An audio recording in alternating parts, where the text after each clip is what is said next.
Hello friends, welcome to my YouTube channel. आज का discussion का टॉपिक है फैटी लीवर और non alcoholic fatty liver disease. Non alcoholic fatty liver disease एक ऐसी कंडीशन है जिसमें लिवर में फ़ैट जम जाता है। फैटी लीवर दो तरह का होता है। पहला है नॉन अल्कोहलिक फैटी लीवर, जो कि सिंपल फैटी लीवर है जिसमें लिवर में फ़ैट जम जाता है मगर कोई सूजन नहीं होती है। और दूसरा है नॉन अल्कोहलिक स्टेटोहेपेटाइटिस, जिसमें लिवर में फ़ैट भी जम जाता है और साथ ही साथ लिवर में सूजन भी आ जाती है। नॉन अल्कोहलिक फैटी लीवर, जिसे कॉमनली हम लोग फैटी लीवर भी कहते हैं, ये एक बहुत ही कॉमन फाइंडिंग है और इंडिया में बहुत ही तेज़ी से बढ़ रहा है। शहरों में खासकर फैटी लीवर का इंसिडेंस बहुत ही ज़्यादा है क्योंकि वेट गेन काफ़ी कॉमन हो गया है और ओबेसिटी बहुत ही ज़्यादा बढ़ रही है। Fatty liver most common chronic liver disorder है, यानी सबसे ज़्यादा पाए जाने वाली लिवर की प्रॉब्लम फैटी लीवर है। फैटी लीवर में जो लिवर फंक्शंस हैं वो नॉर्मल होते हैं और पेशेंट्स को कोई सिम्टम्स भी नहीं आ रहे होते हैं। ज़्यादातर यह पाया जाता है कि किसी और वजह से पेशेंट ने अपना टेस्ट कराया, अल्ट्रासाउंड कराया और उसमें उन्हें फैटी लीवर मिला है। अगर आपको कोई सिम्टम्स नहीं है तो अगर पेशेंट ओवरवेट हैं तो वज़न कम करने से उनके लिवर का फ़ैट भी कम हो जाएगा। और ज़्यादातर फैटी लीवर वाले पेशेंट्स में स्टेटोहेपेटाइटिस यानी लिवर में सूजन डेवलप नहीं होती है।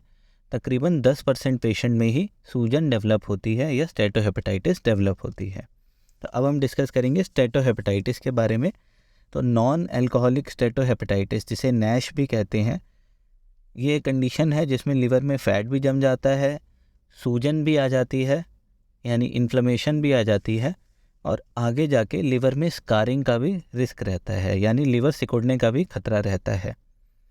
ये सिमिलर है उस कंडीशन से उन लोगों के साथ जो होती है क्रोनिक अल्कोहल जो लोग कंज्यूम करते हैं, मगर नैश वाले पेशेंट्स में अल्कोहल कंजम्पशन के बिना भी उन्हें फैटी लीवर की वजह से इस तरह की प्रॉब्लम डेवलप हो रही है। तो ज़्यादातर यह स्टेटोहेपेटाइटिस उन लोगों में देखी जाती है जिनको डायबिटीज़ होती है, ओबेसिटी होती है यानी इंसुलिन रेजिस्टेंस हो या मेटाबॉलिक सिंड्रोम हो। इस तरीके के लोगों के साथ स्टेटोहेपेटाइटिस ज़्यादा देखी जाती है। ज़्यादातर हम लोग यह पाएंगे कि एक पेशेंट है जिनकी उम्र 40 से 60 के बीच में है, उनका वज़न भी ज़्यादा है या उन्हें डायबिटीज़ है और अब उनके अल्ट्रासाउंड में फैटी लीवर आया है जो ग्रेड 2 है, ग्रेड 3 है। ऐसे लोगों में स्टेटोहेपेटाइटिस होने का रिस्क ज़्यादा है। ऐसे लोगों में जो अदर फाइंडिंग्स हैं, जो एसोसिएटेड कंडीशंस हैं जो कॉमनली देखी जाती हैं, वो हैं 70% लोगों में ओबेसिटी देखी जाती है, 75% लोगों में साथ में डायबिटीज़ देखी जाती है और तकरीबन 50% लोगों में हाइपरलिपिडीमिया देखा जाता है यानी उनके ब्लड में ट्राइग्लिसराइड लेवल और कोलेस्ट्रॉल लेवल ज़्यादा होता है।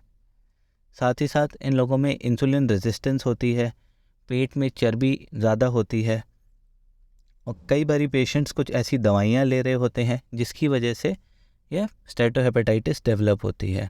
इसमें कॉमन मेडिसिन हैं एमियोडारोन, जिसे कार्ड्रॉन के नाम से जानते हैं, टेमोक्सिफेन या कुछ स्टेरॉइड्स चल रहे होते हैं जॉइंट पेन के लिए। इन लोगों में यह प्रॉब्लम ज़्यादा देखी जाती है। स्टेटोहेपेटाइटिस में भी ज़्यादातर पेशेंट्स में कोई सिम्टम्स नहीं होते हैं शुरू में। रेयरली यह देखा जाता है कि पेशेंट को थकान थी, कमज़ोरी महसूस हो रही थी और पेट में राइट साइड में ऊपरी हिस्से में एक डिस्कम्फर्ट सा था, जिसके लिए उन्होंने ये टेस्ट कराया और इसमें स्टेटोहेपेटाइटिस आया। स्टेटोहेपेटाइटिस की डायग्नोसिस के लिए हम लोग ब्लड टेस्ट कराते हैं। इसके अलावा कुछ इमेजिंग टेस्ट कराते हैं जिसमें अल्ट्रासाउंड है, सीटी स्कैन या एमआरआई है। इसमें यह पता चलता है कि लिवर में कितना फ़ैट जमा है और लिवर टेस्ट में यह पता चलता है कि लिवर एंजाइम्स बढ़े हुए हैं, एसजीओटी, एसजीपीटी वगैरह बढ़ा हुआ है या नहीं बढ़ा हुआ है। जनरली 90% लोगों में ये लिवर एंजाइम्स बढ़े हुए होते हैं। इसके अलावा रूल आउट करने के लिए हेपेटाइटिस बी और हेपेटाइटिस सी का टेस्ट भी कराया जाता है कि कोई क्रोनिक हेपेटाइटिस तो नहीं चल रही थी जिसकी वजह से ये लिवर एंजाइम्स बढ़े हुए थे और लिवर में प्रॉब्लम आ रही थी। अब इसको कंफर्म करने के लिए कि लिवर में जो फैट है उसी की वजह से सूजन है या नहीं है, लिवर बायोप्सी कराई जाती है। लिवर बायोप्सी से यह होता है कि लिवर में एक निडल डाल के एक टुकड़ा लिया जाता है जिसकी पैथोलॉजी की जांच की जाती है और उसमें यह पता चलता है कि लिवर में कितनी स्कारिंग है, कितनी फाइब्रोसिस है और सिरोसिस डेवलप हुई है या नहीं हुई है। इसी को बिना लिवर बायोप्सी के अगर हम चेक करना चाहते हैं तो फाइब्रोस्कैन किया जा सकता है। फाइब्रोस्कैन में यह पता चलता है, एक अल्ट्रासाउंड जैसी ही मशीन होती है, उसके थ्रू यह पता चलता है कि लिवर कितना सख्त है और उसमें कितनी स्कारिंग है, और इसको लिवर बायोप्सी के ऑल्टरनेटिव की तरह यूज़ किया जाता है। अगर आप फाइब्रोस्कैन के बारे में और डिटेल जानना चाहते हैं तो आप हमारी फाइब्रोस्कैन वाली वीडियो देख सकते हैं।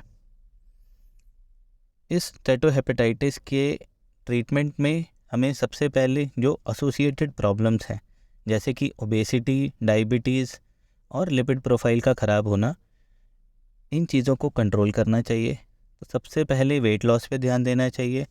वेट लूज़ करने से हमारे लिवर एंजाइम्स भी बेटर होते हैं, इंसुलिन रेजिस्टेंस भी बेटर होती है।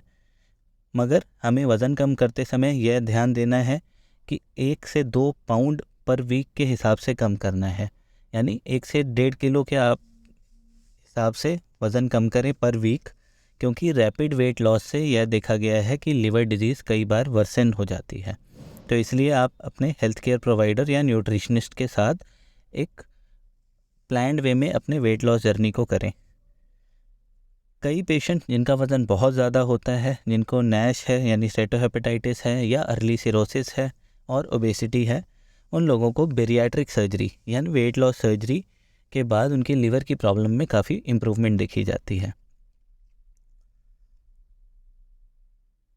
इसके अलावा हाई ब्लड शुगर यानी डायबिटीज़ को भी कंट्रोल करना है और हाई कोलेस्ट्रॉल के लिए भी दवाइयाँ शुरू करनी है। अगर आपको सीवियर फॉर्म ऑफ नैश है तो उसमें विटामिन ई लेने से भी काफ़ी फ़ायदा देखा गया है, और स्ट्रिक्ट अल्कोहल अवॉइड करना चाहिए, क्योंकि स्टेटोहेपेटाइटिस के साथ अगर आप अल्कोहल भी कंज्यूम कर रहे हैं तो आपको सिरोसिस डेवलप होने का या लिवर डिजीज़ आगे जाके बढ़ने की बहुत ज़्यादा गुंजाइश रहती है। ओवरऑल अच्छी बात यह है कि नैश से सिरोसिस या सीरियस लिवर प्रॉब्लम्स बनने का चांस कम होता है, क्योंकि पहले नैश से सिरोसिस डेवलप होगा, फिर जाके लिवर फेलियर डेवलप होगा। ये एक स्लो प्रोसेस होता है और तकरीबन 10% लोगों में ही यह देखा जाता है कि over a period of time उनको नैश से सिरोसिस बनती है या लिवर फेलियर डेवलप होती है। कैसे पता चले कि सिरोसिस डेवलप हो रही है?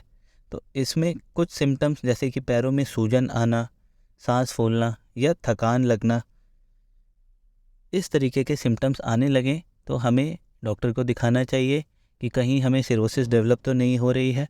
उसके लिए हमें टेस्ट कराने चाहिए और अपने वेट लॉस और हेल्दी हैबिट्स पे हमें ध्यान देना चाहिए। धन्यवाद।